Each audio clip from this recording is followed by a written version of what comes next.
But let me tell you, to the OFWs I have been serving, hindi ko kayo pinagtaksilan. Ginawa ko lang ito para sa inyong pagmamahal at wala po akong kinita dito.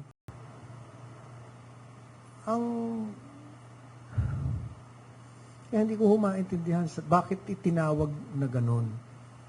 Again, sa mga OFWs, palagay ko ang pinakamalaki kong pagkakamali,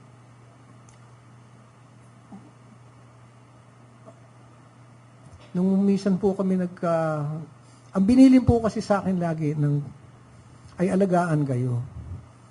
At nung po ako ay nasa show business, hindi po maramot ang pagkakataon na kami ay itrato laging VIP.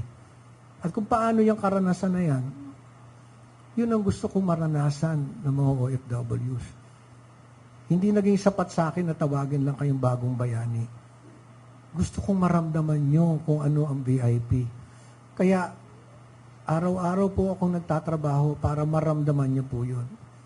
Hindi ko kayo pinagtaksilan, hindi ko kayo tinalikuran. Ito lang ay ginawa ko.